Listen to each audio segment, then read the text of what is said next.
Hola, ¿cómo estás? Espero que muy bien.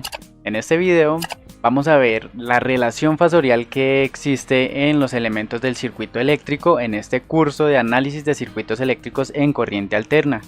Vamos a ver la relación fasorial para la resistencia, el inductor y el condensador. En el video anterior vimos la relación fasorial para la resistencia y ahora vamos a ver esta relación en el fasor de tensión y en el fasor de corriente para la bobina o el inductor.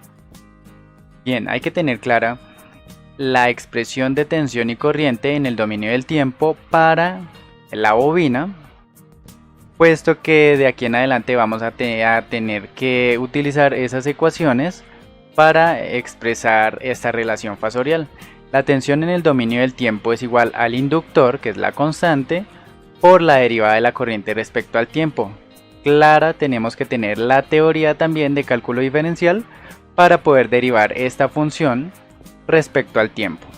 Vamos a asumir que la corriente variable en el tiempo va a ser igual a una magnitud y por el coseno, que va a ser la función, y en el argumento la velocidad angular por el tiempo más el ángulo de fase θ, y esto en amperios. Bien, ya tenemos la tensión y la corriente. Vamos a reemplazar esta corriente en la expresión que tenemos de tensión, así que tenemos que derivar la corriente. L por la derivada de la corriente, voy a escribir la expresión de la corriente dentro del argumento, sobre el diferencial de tiempo. Bien, para derivar podemos ir a buscar un libro de cálculo diferencial, cálculo de una variable también si queremos derivar e integral, y si no, pues vamos a ver un video. Bien, entonces tenemos que la constante puede salir del argumento de esta derivada. La constante es la magnitud de la corriente en este caso, y así que tenemos L por I por la derivada de la función de la corriente respecto al tiempo. Vamos a derivar la derivada de la función coseno, es menos seno L por I por el menos de la función seno y la derivada interna del argumento. La derivada de omega t es omega porque estamos derivando respecto al tiempo, así que vamos a multiplicar esa derivada interna por la derivada de la función con el mismo argumento, seno de omega t más el ángulo, y todo esto sigue siendo en la unidad de voltios. Bien, vamos a seguir factorizando. Vamos a factorizar menos omega y vamos a dejar las constantes agrupadas, menos omega por L por I por la función que es seno de omega t más θ en grados. Y listo. Antes de continuar es conveniente escribir esta función de seno en términos de coseno. Vamos a agrupar las constantes en la magnitud de la tensión. Omega por L por I va a ser igual a V. Y ahora, para convertir una función seno a coseno o coseno a seno, debemos sumar o restar pi medios, radianes o 90 grados. Entonces yo puedo expresar esta función de seno como un coseno de la siguiente manera. Vamos a escribir entonces la tensión variable en el tiempo va a ser igual a mi magnitud menos V por el coseno, el mismo argumento, omega t más el ángulo, pero para que sea igual al seno debo restarle menos pi medios o menos 90 grados. ¿Listo? Entonces la expresión que tengo yo de seno va a ser igual a la de coseno que tengo en este renglón que estoy escribiendo. Ahora, como es una función par, vamos a convertirla en positiva. Entonces tenemos la tensión coseno de omega t más θ más pi medios. ¿Listo? Entonces ya hemos encontrado la expresión de corriente, que es la que asumimos, y la expresión de tensión para el inductor, que va a ser la magnitud por el coseno de la frecuencia angular por el tiempo más el ángulo θ más pi medios radianes o 90 grados. Listo, entonces en el dominio de la frecuencia vamos a escribir la tensión y la corriente de la siguiente manera. La magnitud de la tensión en la bobina va a ser igual a omega por L por la magnitud de la corriente en la bobina.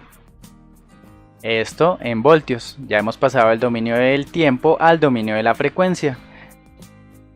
Bien, el fasor de tensión y corriente se puede escribir como la magnitud ángulo del ángulo que tenemos en el argumento. Vamos a despejar, omega L va a ser la tensión sobre la corriente, y reemplazando estos valores por los fasores, tenemos la magnitud de la tensión, ángulo, recuerden, teta más pi medios o más 90 grados sobre la corriente que tiene un ángulo de teta. Magnitud de la corriente, ángulo de teta. En el cociente debemos dividir las magnitudes y restar los ángulos. Entonces en forma polar es más fácil multiplicar y dividir, y en forma rectangular sumar y restar. Eso también lo vamos a ver o lo vimos en la teoría de números complejos para circuitos eléctricos. Vamos a restar los ángulos, teta menos teta es 0, así que nos queda el cociente de las magnitudes, b sobre i, ángulo de pi medios. ¿Esto qué quiere decir? Que la tensión adelanta la corriente 90 grados. El fasor o el ángulo del fasor de la tensión está adelantado 90 grados con respecto al ángulo de la corriente. O si lo queremos ver de otra manera, la corriente está atrasada 90 grados con respecto a la tensión en el inductor. En la resistencia, como vimos, están en fase los ángulos de tensión y corriente. Aquí tenemos una diferencia de fases de 90 grados. Reemplazando esa expresión, tenemos que el fasor de tensión sobre el fasor de corriente va a ser igual a, en forma polar, omega L ángulo de pi medios, o en forma rectangular, esos 90 grados se pueden representar como J. Así que tenemos J omega L en ohmios. Este es el comportamiento, la relación fasorial de la tensión y la corriente en el inductor. Omega L ángulo de pi medios va a ser igual a omega L ángulo de 90 grados. Pi medios en radianes es igual a 90 grados. Tensión en la bobina sobre corriente en la bobina va a ser igual a J omega por L. J por la frecuencia angular, 2pi por la frecuencia omega, por el inductor en henrios. Y esta expresión en el dominio de la frecuencia va a estar dada en la unidad de los ohmios. Bien, en el dominio del tiempo entonces vamos a escribirlo eléctricamente con símbolos de circuito eléctrico. Tenemos el conductor, el enrollamiento, que es la bobina. En el dominio del tiempo tenemos entre los bornes una diferencia de potencial, tensión o voltaje, y una corriente circulando a través del elemento. ¿Por qué en esa dirección? Porque seguimos adoptando la convención pasiva de los signos. La corriente está ingresando por la terminal positiva del elemento. Y en el dominio de la frecuencia, para este mismo elemento tenemos el enrollamiento, los conductores, y entre el par de nodos tenemos la diferencia de potencial, tensión fasorial y la corriente fasorial a través de este elemento. Y este elemento en el dominio de la frecuencia, J omega L en ohmios. En el tiempo, en henrios, y en la frecuencia, en ohmios. Bien, de esa manera hemos calculado y realizado la relación fasorial que hay entre la tensión y la corriente en el inductor. Vamos a verlo gráficamente, un ejemplo para ilustrar este corrimiento de fases entre la tensión y la corriente. La tensión adelanta 90 grados respecto a la corriente en el inductor, o la corriente está atrasada 90 grados respecto a la tensión en el inductor. Esta gráfica amarilla va a ser la tensión en la bobina, y con otro color, el rojo, voy a graficar la corriente en la bobina.